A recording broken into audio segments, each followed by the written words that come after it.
Musgrave. If you have a question for Coach Musgrave, please put it in the chat and I'll call on you. Go ahead and start with Jeff Ferrara from SI. Yeah, good morning, Bill. A couple questions.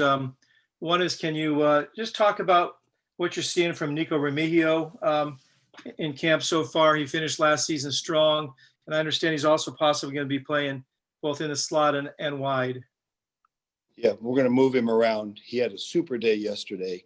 I can think offhand 2 or 3 touchdowns in our red area period where he running impeccable routes, bursting after he catches it. Looks, we're all pretty fresh right now after a number of months off, but he's fresh and very explosive with the ball in his hands. So he's had a good day each and every day that we've been out there.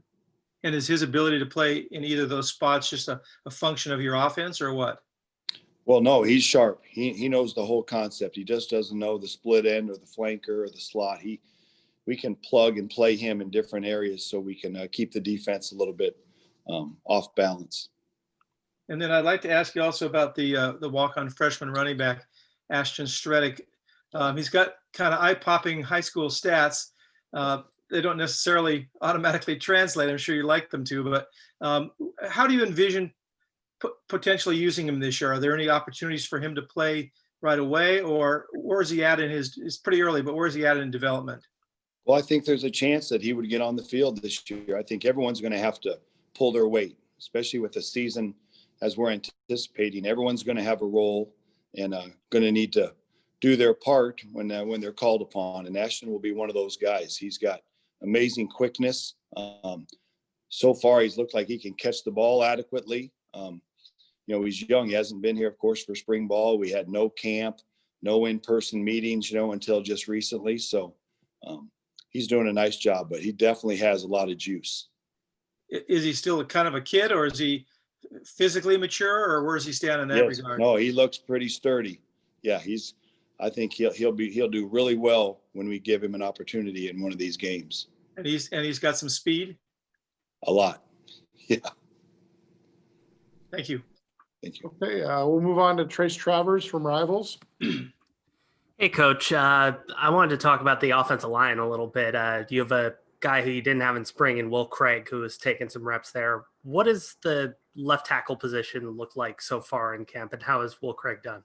Well, these first couple of questions, we're talking about a couple of my favorites, from Ashton, our freshman walk-on running back, to Will Craig.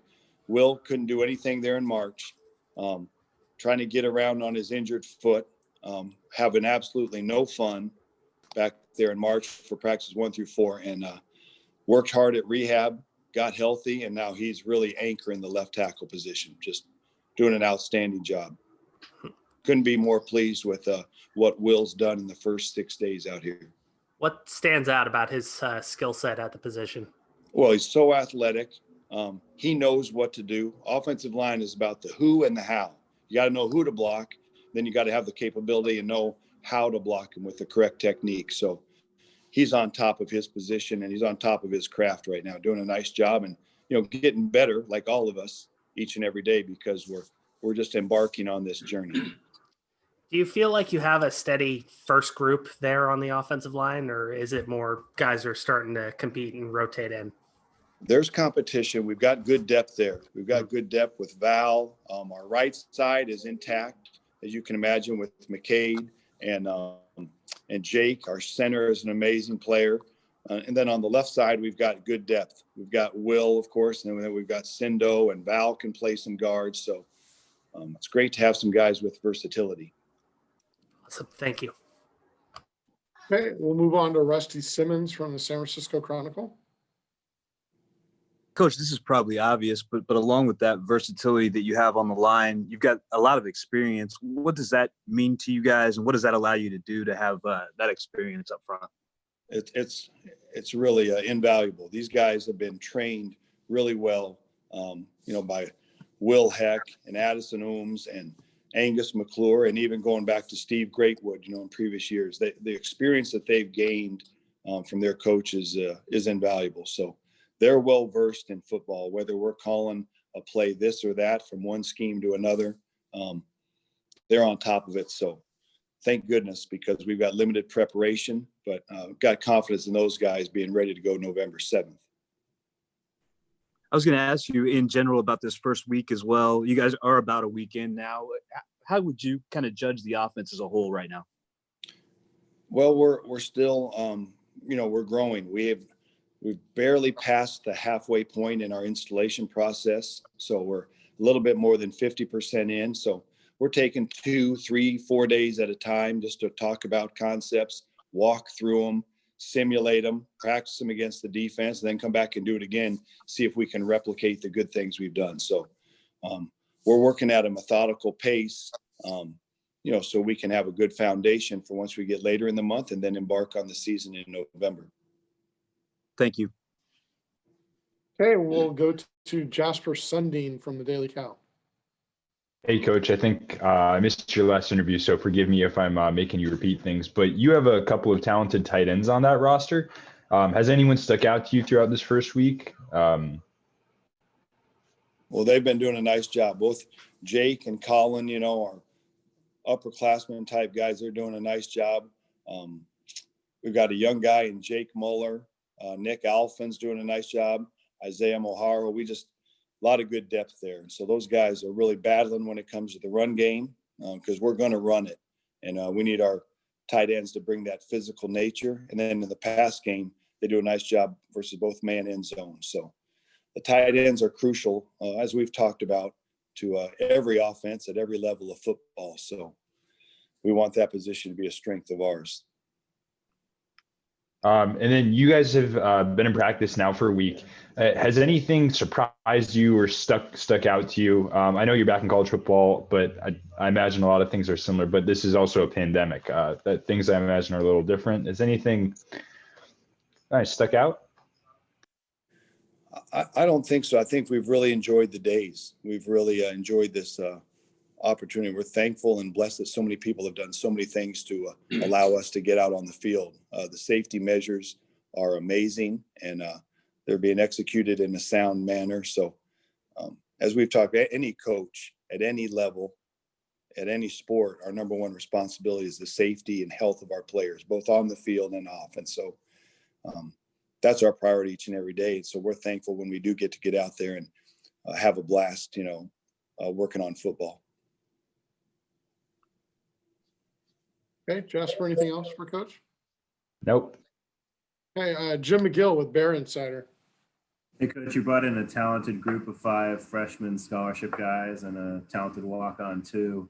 Can you talk a little bit about what that group brings and if you expect much of a contribution from a few of them this season?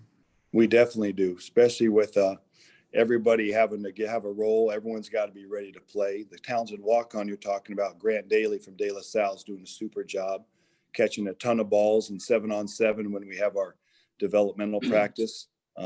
We split the squad, so not everybody practices at one time. So everybody's getting a lot of good turns. The young guys are getting good opportunities, not just to stand in the back 15 yards from the drill and watch, but they're getting to participate, play, learn, have their triumphs, stub their toe and learn.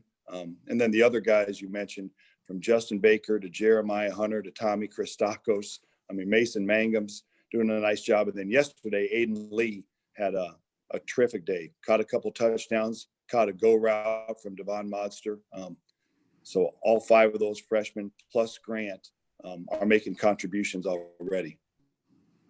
And do you expect to have Gentle available to play this season, or is that up in the air still? I think that's up in the air. We see Gentle each and every day, and he's working through his rehab. He's a great presence to have. He helps the other O-lineman, when he can't be out there on the field, and he's just a great teammate. So we're love Gentle to death. So it's always fun and great always to be around him and be associated with him on a day-to-day basis. Thanks. Okay, we'll move on to Jeff Ferrara. Yeah, Bill, getting back to the O-line for a second, can you talk in some detail about what you're seeing from Jake Curhan, what you saw in the spring when you got up to see him up close for the first time, and, what his strengths are, and having come from the NFL, what his potential is to play at the next level? Yeah, I think Jake's got a bright future, playing football for a living, if that's what he would like to do. He's real physical, smart. I love the way he finishes. This is a guy that plays to the whistle and beyond. So sets a great example for our whole team, because we want to be an offense that really is an irritant to the defense. We want to block them to the whistle. We want to finish with a violent shove. We want those guys to be mad at the blockers so they don't take out their aggression on the ball carriers. And Jake does a good job with that. He's been trained very well over the years, and he continues to work at it every day to get better. Is his strength as a pass blocker or run blocker, or you think he's adept at both of those? I think he's adept at both. He does a nice job in pass protection. He really does. He knows how to set. He knows how to block the counter moves from the defensive end. So I'd say both areas he really excels. Thanks. Okay, Jim McGill from Bear Insider. Which I also wanted to ask you about the redshirt freshman offensive lineman that didn't get a chance to play last year, particularly Brian and Braden. Say that again, Jim. I wanted to ask you about the redshirt freshman lineman that didn't play last year, Brian Driscoll and Braden Rome. What kind of progress are they making? Yeah, those guys are rolling with the twos right now. They're getting some reps with the ones. Braden Rome got a lot of reps with the ones back in the spring when Will Craig was hurt. So Braden was running at left tackle then and doing a nice job. So he's still playing left tackle. And Brian Driscoll's doing a nice job at center. Really good with the calls. Love his leadership, identifying which linebacker we're working to, and good on combination blocks. So those guys are getting a lot of plays now. We're counting on them having to play like we talked about in such a unique season that we're anticipating. And Ben Coleman's another one I meant to ask you about. Yeah, love Ben. Ben is playing both guard spots, and Ben is sharp, powerful. When he's in the game, the line of scrimmage moves in the correct direction. So looking for Ben to play a lot of football. And last, Eric Nisich made the transition from defensive line to offensive line. I know they're a little thin on the defensive side. Is there talk about moving them back and forth, or do you think he'll stick on offense?